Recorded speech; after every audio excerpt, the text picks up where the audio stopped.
Assalamualaikum warahmatullahi wabarakatuh. Hai teman-teman, selamat pagi. Ya, bagaimana kabarnya? Semoga teman-teman semua dalam keadaan sehat ya. Sehingga pada kesempatan kali ini teman-teman bisa mengikuti pembelajaran matematika dengan baik. Amin. Ya, sebelum memulai pembelajaran, kita baca bacaan basmalah terlebih dahulu ya. Bismillahirrahmanirrahim. Ya, teman-teman, di pelajaran matematika kali ini kita akan membahas bab baru, yaitu mengenai bangun ruang. Nah, pada kesempatan ini kita akan mempelajari tentang macam-macam bangun ruang dan sifat-sifatnya. Lanjut ya. Ya. Sebelum mengenai sifat-sifat bangun ruang terlebih dahulu, teman-teman tahu tidak bangun ruang itu apa? Ya, sebelumnya perhatikan gambar atau benda-benda berikut ini. Ada yang pernah lihat ini? Ini apa ya?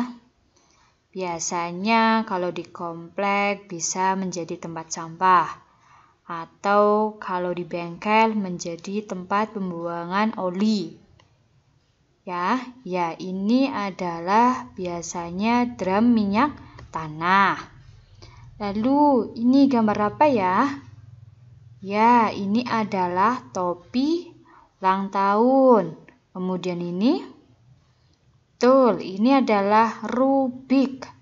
Dan ini ya tenda. Benda-benda ini itu termasuk salah satu bangun ruang. Iya. Jadi bangun ruang itu bangun yang menyerupai benda ruang.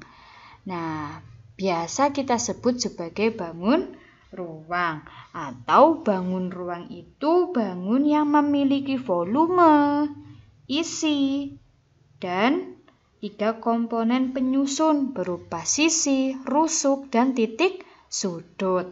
Atau lebih gampangnya, bangun ruang itu bisa disebut sebagai bangun 3 dimensi. Bisa dilihat dari segala arah. Di dalamnya ada volume dan isi. Itu namanya bangun ruang. Ya, jadi tahu ya bangun ruang itu apa? Ya, di kelas 5 kita sudah belajar mengenai bangun ruang, yaitu salah satunya kubus dan balok. Ya. Oke, lanjut. Ya. Bangun ruang yang akan kita pelajari kali ini yaitu yang pertama ada prisma, yang kedua ada tabung, yang ketiga ada limas, dan yang keempat ada kerucut. Dari nama-nama ini teman-teman mengenalnya? Iya, mungkin teman-teman paham atau pernah dengar dengan nama-nama bangun ruang ini. Yuk, kita pelajari satu persatu ya. Yang pertama, prisma. Ya, prisma. Perhatikan, apakah teman-teman pernah melihat ini? Atau pernah melihat halaman yang dipasangi benda ini? Apa ya namanya? Ya, paving block. Atau kita sebut dengan paving. Pernah melihat halaman yang dipaving? Ya, selain di halaman, kadang benda-benda tersebut itu biasa dipasang di jalan-jalan komplek atau jalan kampung dan di sekitar taman.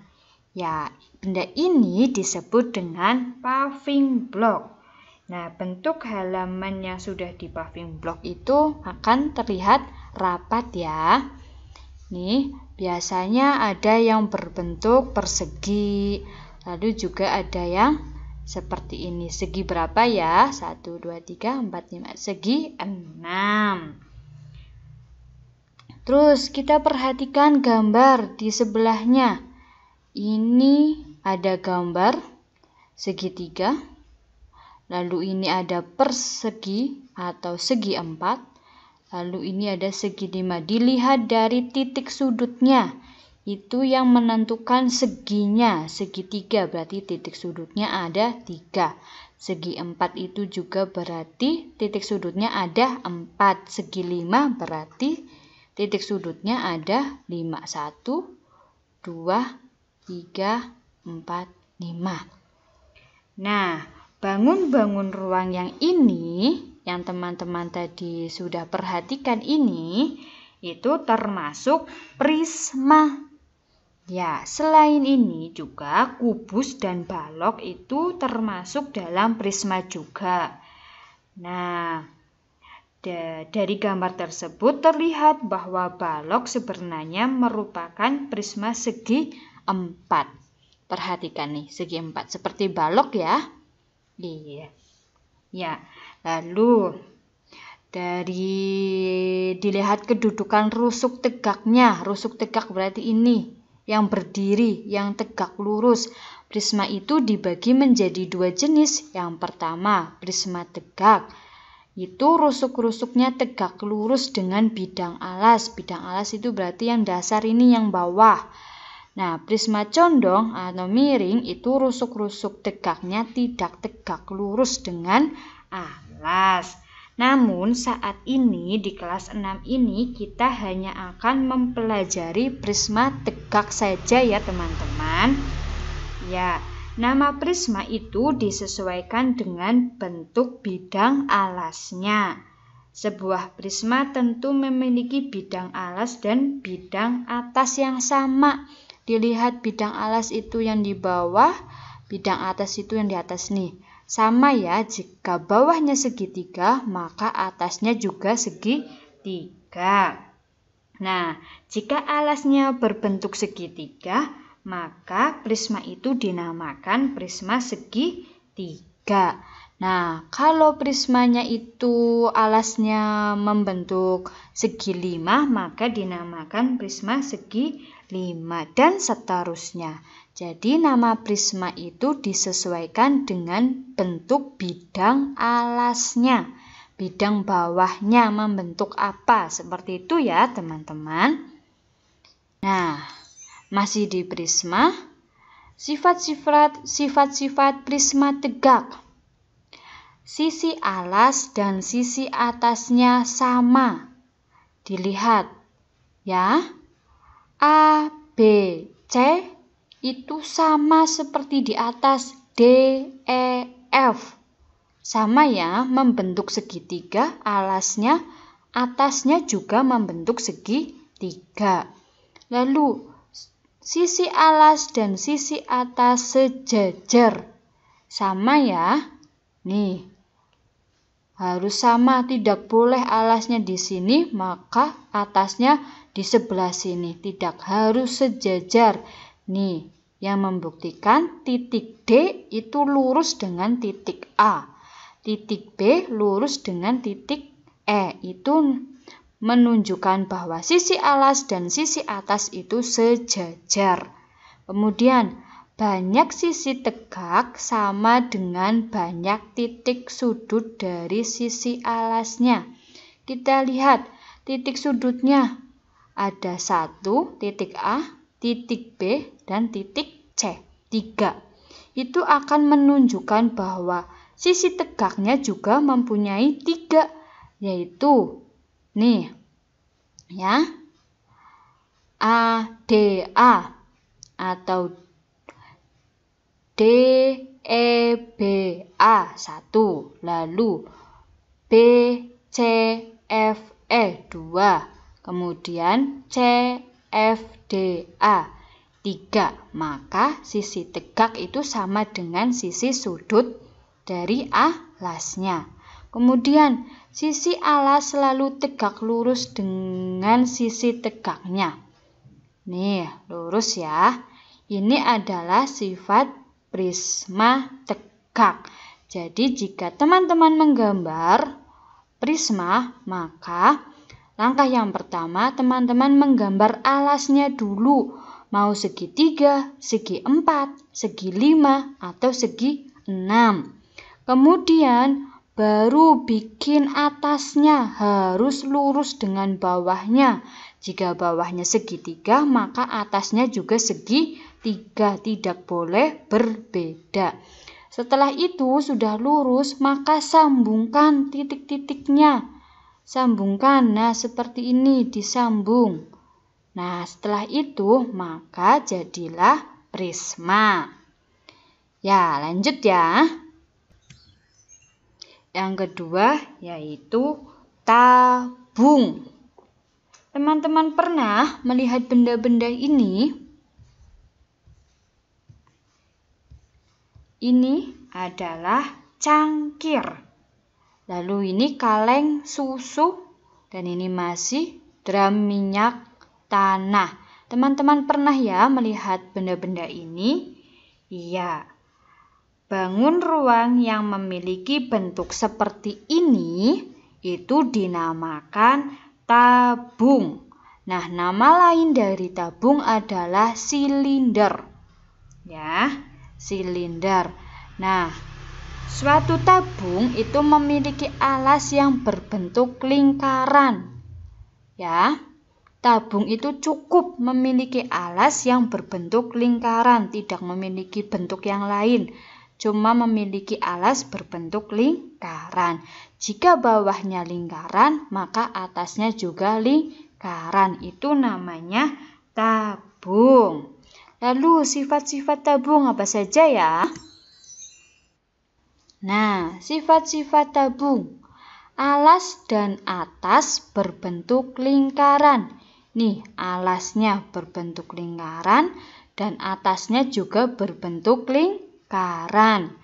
Bidang tegaknya berbentuk melengkung.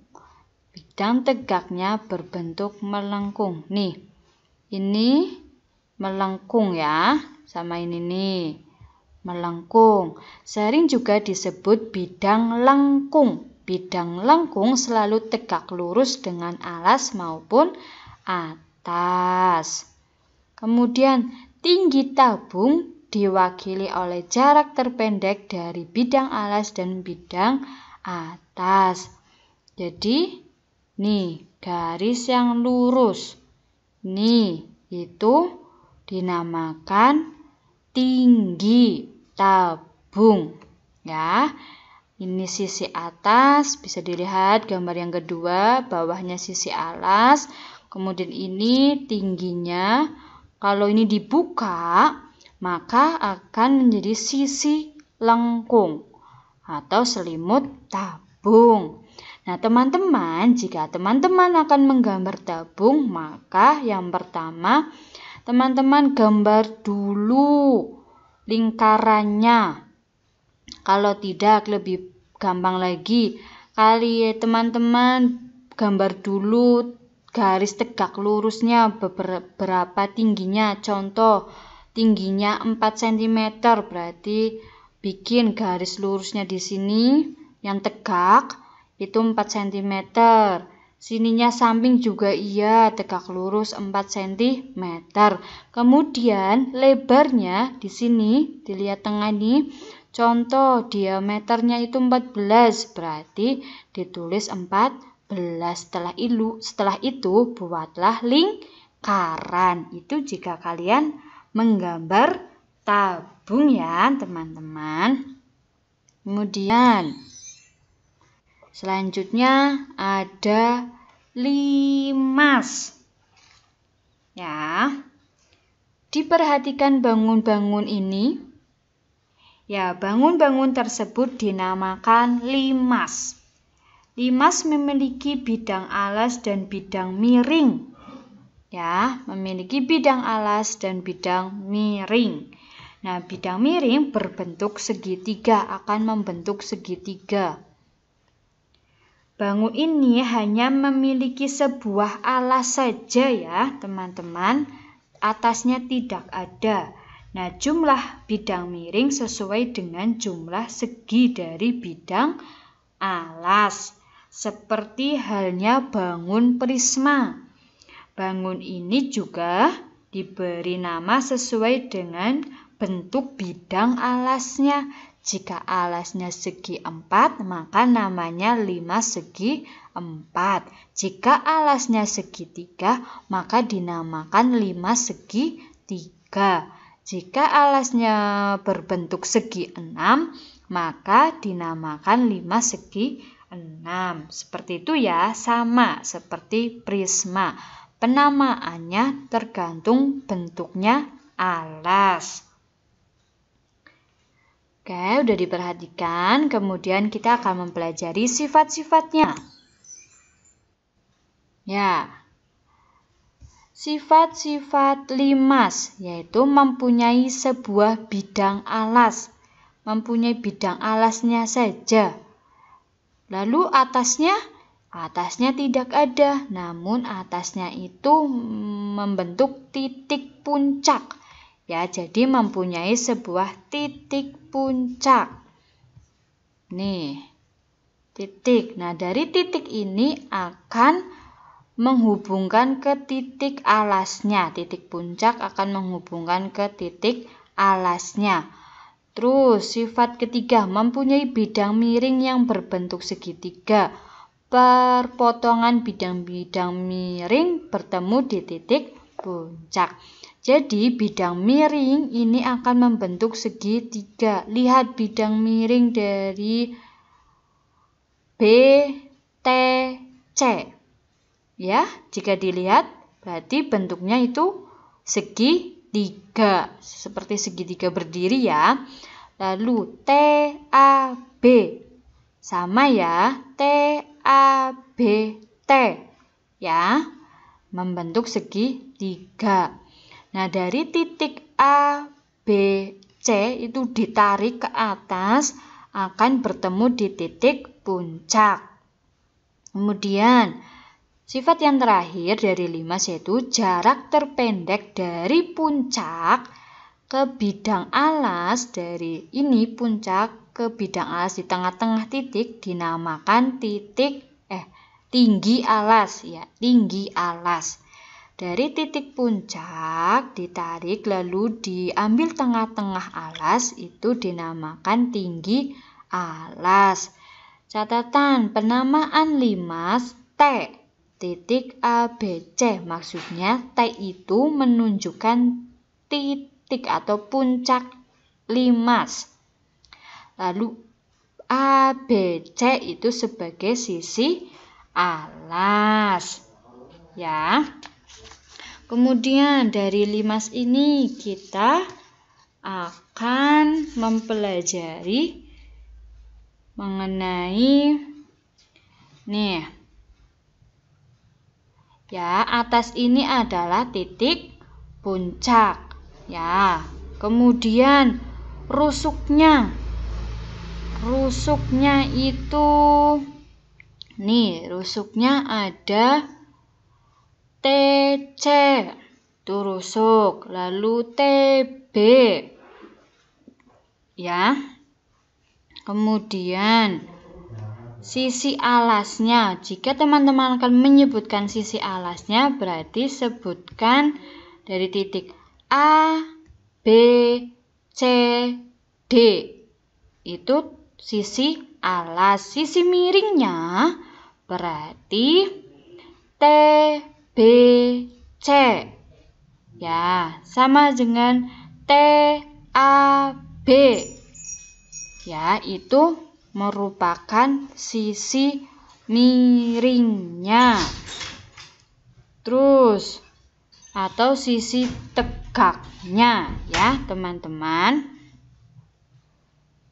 Dari sampai sini paham ya? Ya, terakhir yaitu kerucut. Teman-teman pernah melihat benda-benda ini?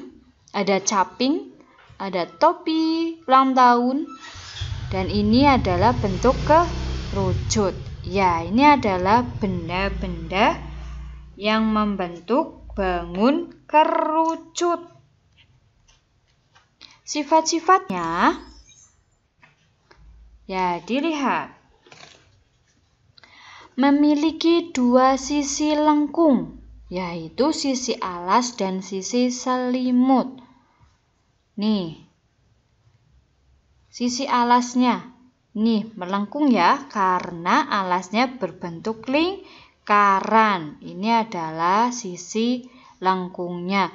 Dan sisi selimut berarti ini yang ditarik ke titik sudut atau titik puncak. Ini namanya sisi selimut. Nah, sisi alas berbentuk lingkaran, sisi selimut yang berbentuk lengkung. Memiliki alas berbentuk lingkaran, memiliki satu rusuk lengkung, ya.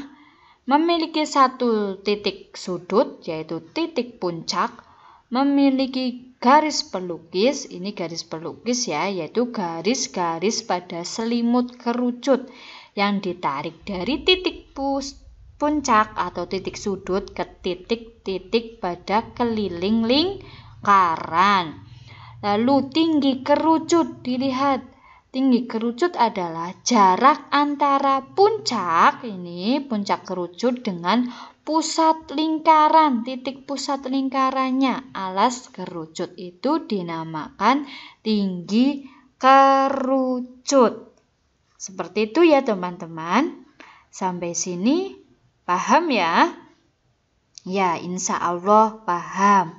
Teman-teman bisa membaca buku atau membaca dari sumber internet agar lebih paham kembali mengenai bangun ruang.